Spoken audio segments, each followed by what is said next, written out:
बड़ी खबर का रुख कर लेते हैं। बड़ी और अहम जानकारी, दुर्गा उत्सव को लेकर अब नई गाइडलाइंस जारी की गई है। ये बड़ी जानकारी रायपुर से, जहां दुर्गा उत्सव के लिए अब नई गाइडलाइंस जारी हुई। गाइडलाइंस के मुताबिक मूर्ति की अधिकतम ऊंचाई 8 फीट होनी चाहिए। प्लास्टर ऑफ पेरिस से मूर्तियां बनी होनी चाहिए। मूर्ति स्थापना स्थल में पंडाल 225 फीट के दायरे में ही होना चाहिए। तो ये नई गाइडलाइंस जो दुर्गा उत्सव के लिए जारी की गई है, जिसमें कई नियम बनाए गए हैं और अब इन गाइडलाइंस के अनुसार ही आपको दुर्गा उत्सव मनाना होगा। गाइडलाइंस के मुताबिक प्लास्टर ऑफ पेरिस से ये प्रतिमाएं बनी होनी चाहिए। मूर्ति स्थापना स्थल में पंडाल 225 फीट ऊंचाई पर होना चाहिए। ज्योति प्रज्वलन की केवल मंदिर प्रबंधन समिति को ही इजाजत होगी।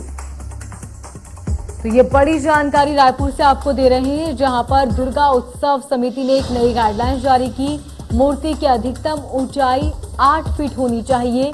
प्लास्टर ऑफ पेरिस से प्रतिमाएं वर्जित होगी। इसके साथ ही मूर्ति स्थापना स्थल में पंडाल 225 फीट की ऊंचाई पर होना चाहिए। ज्योति प्रज्वलन की केवल मंदिर परिसर को इजाजत होगी। तो रायपुर से ये बड़ी और अहम जानकारी आपको बता रहे हैं, जहां पर मूर्ति की अधिकतम ऊंचाई 8 फीट होनी चाहिए। इससे ज्यादा ऊंचाई मूर्ति की नहीं होनी चाहिए। और इस खबर पर ज्यादा जानकारी के लिए हमारे संवाददाता अमित चौरसिया हमारे साथ सीधे बने हुए हैं। अमित, क्या वजह है कि गाइडलाइंस जो है उसमें परिवर्तन किया गया है?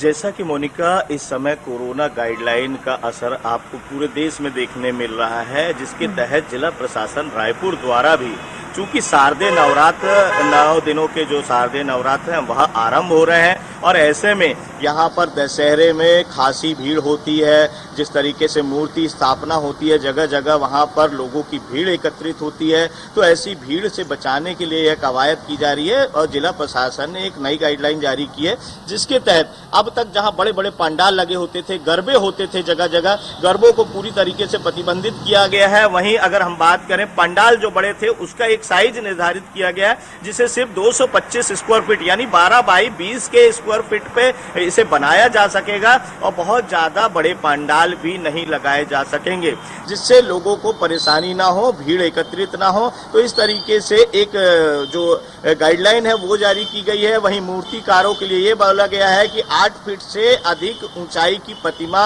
नहीं बनाएंगे। इससे न केवल मूर्तिकारों का नुकसान हो ही रहा है, क्योंकि अगर हम देखें तो माँ दुर्गा की प्रतिमा 20-20 फीट की होती है। तो ऐसे में जब बड़े पंडाल, जब साइज छोटा गया है पंडालों का, तो निश्चित ही मूर्ति के हिसाब से पंडाल की ऊंचाई तय होनी चाहिए, चौड़ाई तय होनी चाहिए। ये सारी चीजें इस गाइडलाइन में जारी की गई है। और बात करेंगे, सूर्योदय से सूर्यास्त तक मूर्तियां विसर्जित नहीं की जाएंगी। वहीं जो प्लास्टर ऑफ पेरिस से मूर्तियां बनाई जाती है उसको पूरी तरह से वर्जित किया गया है। प्योर मिट्टी की मूर्तियां होंगी माँ दुर्गा की। इस तरह की गाइडलाइन में ये सारी चीजें, दिशा निर्देश दिए गए हैं और जिला प्रशासन ने जो दशहरे को लेकर तैयारी की, कहीं भी भीड़ नहीं होगी। जो मंदिरों में ज्योति प्रज्वलन होता है उसकी जवाबदारी सिर्फ मंदिर प्रबंधन समिति की होगी और वहां पर ज्योति दर्शनों के लिए जो भीड़ उमड़ा करती है वह भी नहीं होगी। उनके प्रवेश को पूरी तरह से वर्जित किया गया है। पूरी तरह तो इस तरह से कहा जा सकता है कि शारदीय नवरात्र भी, और इसके साथ ही पानी दूषित न हो, इसलिए जो मूर्तियां हैं वो मिट्टी की बनी होनी चाहिए। अमित, बहुत शुक्रिया तमाम जानकारी के लिए। मध्य प्रदेश छत्तीसगढ़ की हर खबर सीधे आपके मोबाइल फोन पर, सोशल मीडिया के हर प्लेटफॉर्म पर है। इंडिया न्यूज मध्य प्रदेश छत्तीसगढ़, अभी सब्सक्राइब करें हमारा चैनल और पाएं मध्य प्रदेश छत्तीसगढ़ की पल पल की खबर।